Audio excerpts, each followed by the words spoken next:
गोपाल झा। राजस्थान में चुनाव का बिगुल बज गया है और कांग्रेस और भारतीय जनता पार्टी की अगर बात करें तो दोनों ही पार्टी चुनाव में विजय का परचम लहराने के लिए मशक्कत में जुटी हुई है। और भी बाकी पार्टियां हैं, लेकिन फिलहाल हमारे साथ जो डियर लीडर में मेहमान है वासु चावला, जो भारतीय जनता पार्टी के प्रदेश मंत्री हैं और पिछले 2 दिन से हनुमानगढ़ में दौरे कर रहे हैं और उन्होंने कार्यकर्ताओं के साथ मीटिंग की। और विजय संकल्प अभियान जो भारतीय जनता पार्टी का है, जो विजय संकल्प, इससे ही पता चलता है कि पार्टी किस तरह गंभीर है चुनाव को लेकर, इस पर हम बात करेंगे। वासु जी, बहुत बहुत स्वागत है आपका। बहुत बहुत धन्यवाद गोपाल जी।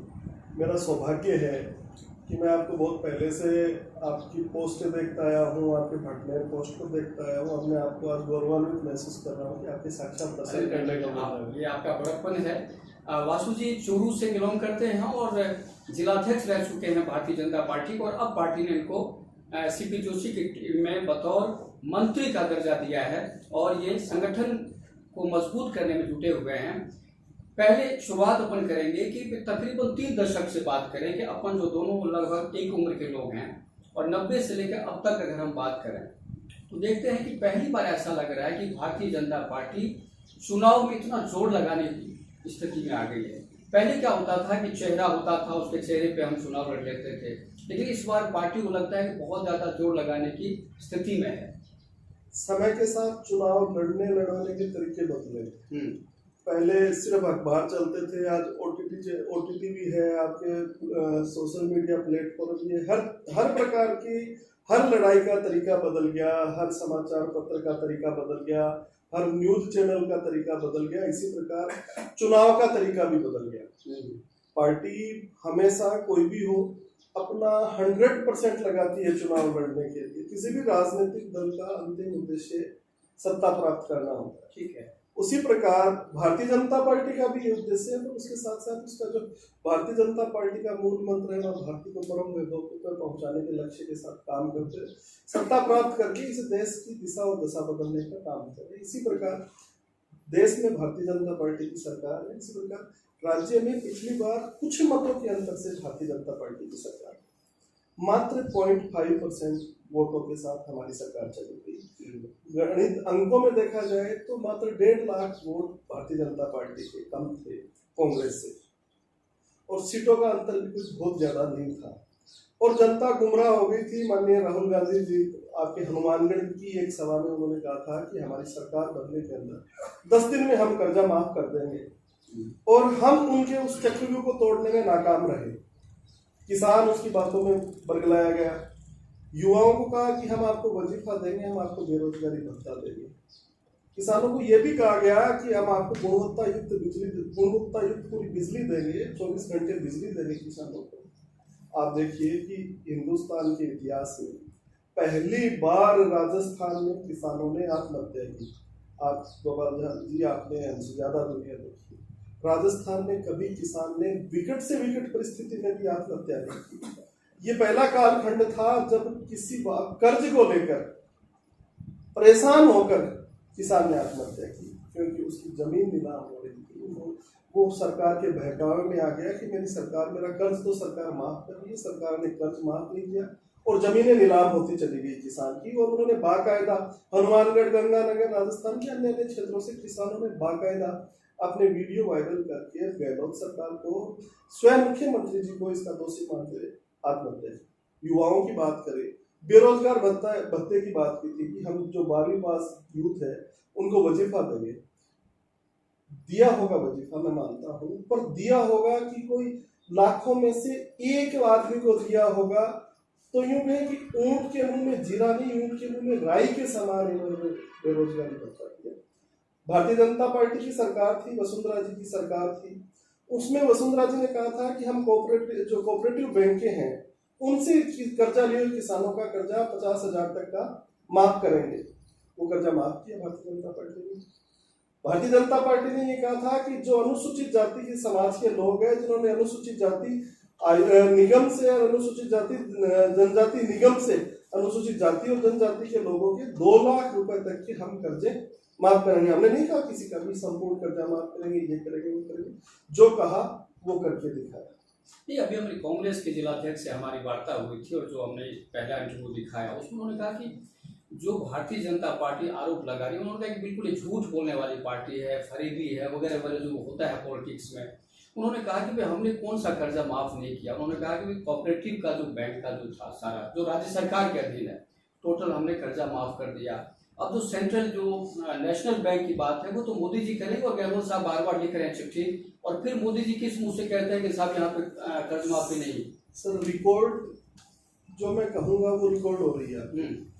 बिल्कुल। और मैं कल इस बात को कहूँ कि नहीं मैंने ऐसा नहीं कहा, मेरी बात का गलत अर्थ लगा दिया गया, मेरी भावना ये नहीं थी, तो आज टेक्नोलॉजी के जमाने में ये बात चल नहीं सकती।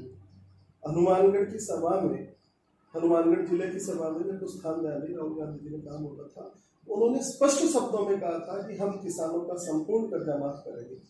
वसुंधरा जी ने कहा था कि हम कोऑपरेटिव बैंकों से जो नेशनल बैंक उनके अधीन नहीं है ना। देखिए ये तो आप भी मानते हैं और कांग्रेस वाले मानते हैं और हम भी मानते हैं। सर जो वहाँ तो सरकार केंद्र में तो बीजेपी की सरकार है। निवेदन सुनिए कि जो चीज मेरे अधिकार में ही नहीं है मैं उसके लिए मैं कैसे घोषणा कर सकता हूँ। जनता भी जानती है वो तो। सर तो जनता जानती है, मैंने कहा ना जनता को एक चक्रव्यूह में फंसाया गया। चलिए इस मेरा निवेदन सुनिए कि जिस चीज में मेरा अधिकार ही नहीं है उसमें कैसे अधिकार पूर्वक कह सकता हूँ ये प्लॉट आपका है वो सामने वाला प्लॉट मेरा है, तो मैं आपकी इसमें कैसे। किसान भी जानता है, तो आप भी जानते हैं, कांग्रेस वाले भी जानते हैं। दूसरी बात, आप अखबार देख लीजिएगा, अभी भी आप अखबारों में देख लीजिएगा, कोऑपरेटिव बैंकों का भी किसानों का कर्जा माफ नहीं हुआ है। मैं बड़ी जिम्मेदारी के साथ ये कह रहा हूँ, आप चेक कर लीजिएगा साहब, किसानों में सबसे ज्यादा कर्जे कोऑपरेटिव बैंकों से। पार्टी में अभी चेहरा क्यों नहीं है, सवाल हमारा ये है, हमारे का चेहरा क्यों नहीं है? क्योंकि हर बार कभी भैरव सिंह जी होते थे, कभी वसुंधरा जी होती थी, इस बार ऐसा क्या हो गया? मैंने निवेदन किया ना कि चुनाव के तरीके बदल गए, हर लड़ाई के तरीके। अच्छा, उस रणनीति का हिस्सा है ये। आज भी आप देखिए कि मैं तो आज कांग्रेस के पास भी चेहरा, कांग्रेस भी किसी चेहरे पे नहीं लड़ रही, और भारतीय जनता पार्टी के पास दुनिया का सबसे बड़ा चेहरा, हिंदुस्तान का नहीं दुनिया का सबसे बड़ा चेहरा नरेंद्र मोदी जी, उनके नेतृत्व में चुनाव लड़ रहे हैं। तो अब वो भी सीएम बनाम पीएम का चुनाव होगा? बिल्कुल भी नहीं, सीएम पीएम का तो हुआ ही नहीं ना साहब, कांग्रेस भी कहा मोदी जी वार्ड मेंबर का चुनाव होगा, वहाँ भी मोदी जी चेहरा होगा। हमारे पास इतनी बड़ी शख्सियत है और उस नाम की हमें रॉयल्टी, पार्टी का कोई मतलब नहीं है, पार्टी सब कुछ हो गया। मोदी जी भारतीय जनता पार्टी से तो है ना, पार्टी से तो बहुत ऊपर उठा दिया ना आप लोगों ने उनको। फिर सब पार्टी भारतीय जनता तो नहीं रही सर, आप समझिएगा भारतीय जनता पार्टी से ही तो है ना नरेंद्र मोदी जी, ऐसा तो नहीं है ना कि कम्युनिस्ट पार्टी से, कांग्रेस पार्टी से। लेकिन नेता बड़ा या पार्टी बड़ी है, सवाल यहाँ पर ये है। सब है तो पार्टी बड़ी, पार्टी बड़ी है, पार्टी बड़ी है सब, हम सब संगठननिष्ठ आदमी हैं, मोदी जी भी संगठननिष्ठ है। बिल्कुल। और ऐसे बहुत से मौके आए जब पार्टी ने आदेश कर दिया कि ये करना है। पार्टी में रिटायर्ड अफसरों की बड़ी तादाद, बिल्कुल धीरे धीरे, यानी 60 साल तक लोग उम्र अपनी नौकरी करते हैं ब्यूरोक्रेसी में, और बाद में उनको लगता है वो भारतीय जनता पार्टी ज्वाइन कर लेते हैं, कांग्रेस में चले जाते हैं। सवाल भाजपा और कांग्रेस का नहीं, सवाल ये है कि जो राजनीतिक कार्यकर्ता हैं उनके लिए कितना खतरा है अगर ये पार्टी चल पड़ी कि सारे अधिकारी आगे पार्टी में, चाहे भाजपा में या कांग्रेस में या किसी और पार्टी में। योग्यता का कोई विकल्प नहीं, भले ही कोई भी आ जाए सर, ठीक है, जो योग्य व्यक्ति है हम उसको दबा नहीं सकते किसी भी कारण से। जो योग्य है वो, जो उसका अधिकार है, जो उसको मिलना है वो मिलेगा। भारतीय जनता पार्टी में आज भी कांग्रेस से आने वाले, अन्य पार्टियों से आने वाले रिटायर्ड लोग हैं, उनकी लाइन लगी हुई है, सब भारतीय जनता पार्टी से जुड़ना चाहते हैं, नरेंद्र मोदी जी से जुड़ना चाहते हैं, हमारे प्रदेश अध्यक्ष सीपी जोशी जी से जुड़ना चाहते हैं, हमारे नेता प्रतिपक्ष माननीय राठौड़ साहब से जुड़ना चाहते हैं। तो भारतीय जनता पार्टी में जुड़ने का कारण ये भी है कि आने वाले समय में इस चुनाव में दीवार पे जैसे साफ लिखा हुआ होता है, जैसे आपके घर के आगे लिखा हुआ है गोपाल झा जी, वैसे साफ नजर आ रहा है कि 2024 में भारतीय जनता पार्टी की सरकार बनती है और सरकार के साथ सब लोग जुड़ना चाहते हैं। ये वासु जी का जो राजनीतिक सफरनामा है वो क्या है? मेरा राजनीतिक सफरनामा क्या बताऊं साहब, मैं राष्ट्रीय स्वयंसेवक संघ का स्वयंसेवक, मैं शाखा ही गया, शाखा जाते जाते विद्यार्थी परिषद का काम मिला, विद्यार्थी परिषद में से जब कॉलेज से व्यापार की तरफ मुड़े तो संघ की अन्य संगठनों में जिम्मेदारी मिली, फिर मेरे को राजनीतिक क्षेत्र में भेज दिया गया। युवा मोर्चा में मेरी पहली जिम्मेदारी, मेरे को युवा मोर्चा का जिला महामंत्री बनाया गया। युवा मोर्चा के अब वो मेरे को राजनीति में भाग्य लेके आया, तो मेरे जो जिलाध्यक्ष जी थे वो इटली चले गए, जो युवा मोर्चा के जिला अध्यक्ष जी थे। मैं महामंत्री होने के नाते काम देखता था, तो 3 महीने बाद में मेरी जिला अध्यक्ष की नियुक्ति हो गई।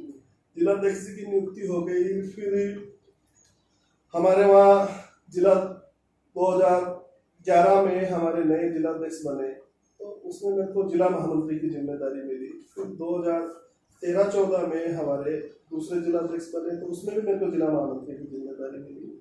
2015 में पार्टी के संगठन के चुनाव में मुझे निर्विरोध जिला अध्यक्ष की जिम्मेदारी मिली। मैं राजस्थान के, जो मेरी जानकारी में है, अन्य स्रोतों से मुझे जो जानकारी है, उसमें मैं राजस्थान का अभी तक का किसी भी मान्यता प्राप्त दल का, विशेष रूप से भारतीय जनता पार्टी और कांग्रेस में, मेरे से कम उम्र का कोई जिला अध्यक्ष मिला। 34 साल की उम्र में भारतीय जनता पार्टी का मूल संगठन का जिला अध्यक्ष बन गया।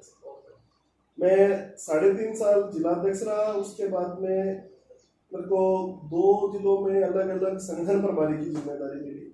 बीकानेर देहात का मैं जिला संगठन प्रभारी रहा 2 साल।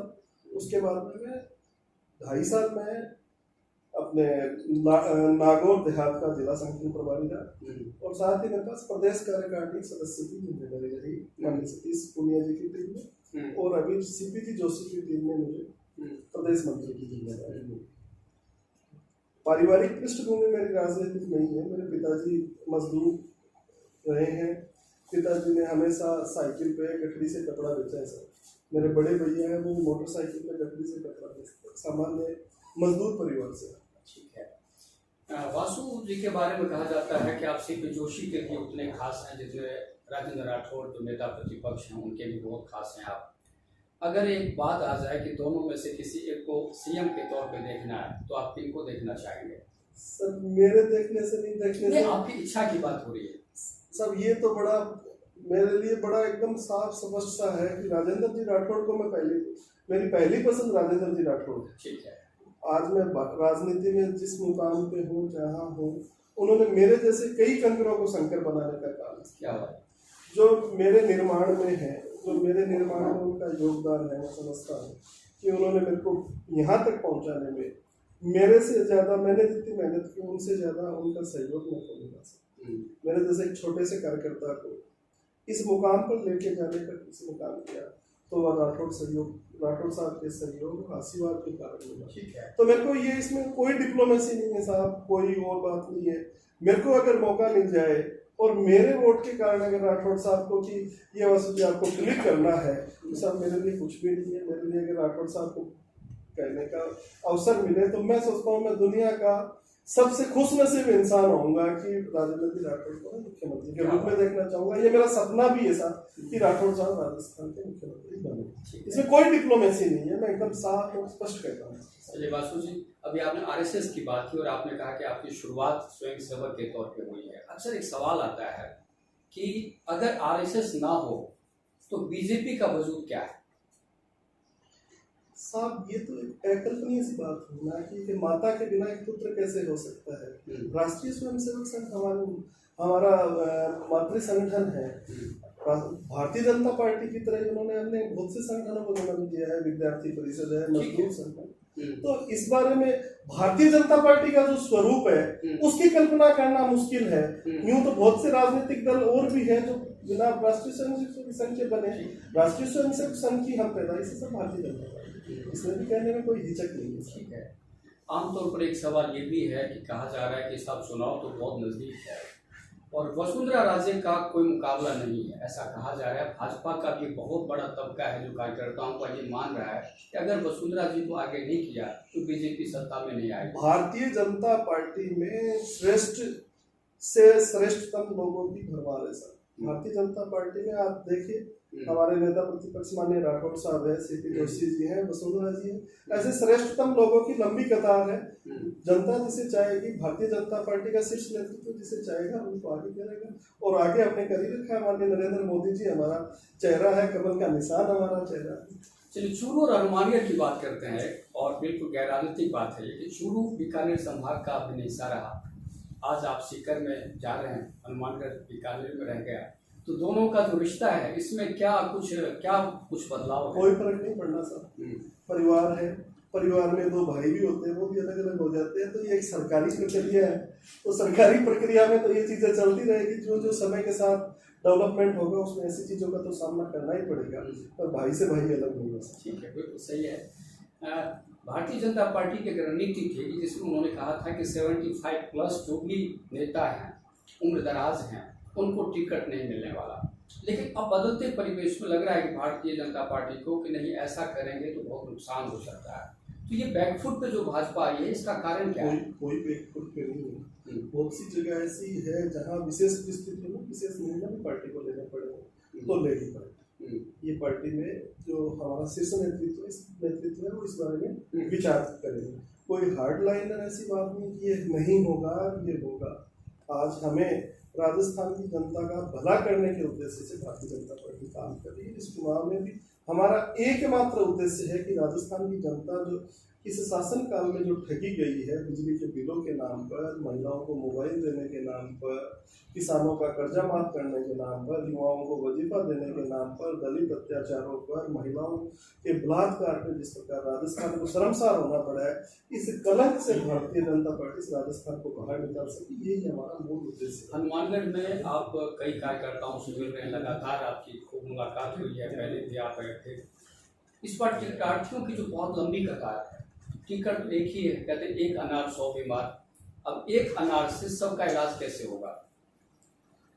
चुनाव में लोकतांत्रिक पार्टी है और जिस पार्टी में जिसकी जो सत्ता में आने वाली है, जो भारतीय जनता पार्टी सरकार में आने वाली है, तो हर श्रेष्ठ कार्यकर्ता चाहते हैं जो कार्यकर्ताओं में लोगों के बीच में रहते हैं, क्योंकि ये इसी बात का सबूत है कि भारतीय जनता पार्टी कार्यकर्ताओं की पार्टी है और इन्हीं कार्यकर्ताओं में जो श्रेष्ठ में से श्रेष्ठतम होगा उसको टिकट मिलेगा, बाकी सब लोग उसका सहयोग। लेकिन कहते हैं भीतर घात की प्रबल आशंका है पूरे राजस्थान में, कोई भी आशंका नहीं है। पूरे साल भारतीय जनता पार्टी 5 साल सब लोगों में काम करती है, परिवार की तरह काम करती है। परिवार में टिकटें मांगेंगे कोई फर्क नहीं पड़ता, पर जो मैंने निवेदन किया जो श्रेष्ठ में से श्रेष्ठतम होगा उसको टिकट मिलेगी, बाकी लोग उसका सहयोग करेंगे। राजनीति में सिर्फ एक एमएलए बनना ही नहीं होता साहब, और भी बहुत सी पोस्टें होती है पार्टी में, सरकार में। आप ये देखिए कि एमएलए के बाद में जिला प्रमुख भी होते हैं, प्रधान भी होते हैं, चेयरमैन भी होते हैं, बोर्ड होते हैं, निगम होते हैं, जो जिसकी योग्यता जैसी होगी उसका उस प्रकार से नियोजन होगा। चलिए वासु जी, हमसे बात करने के लिए बहुत बहुत धन्यवाद। आप थे वासु चावला, जो चूरू से बिलोंग करते हैं और भारतीय जनता पार्टी के प्रदेश मंत्री हैं, और राजनीतिक मसलों पे हमने चर्चा की। अगले एपिसोड में किसी और शख्सियत के साथ हम आपसे मुलाकात करेंगे। दीजिए इजाजत, नमस्कार।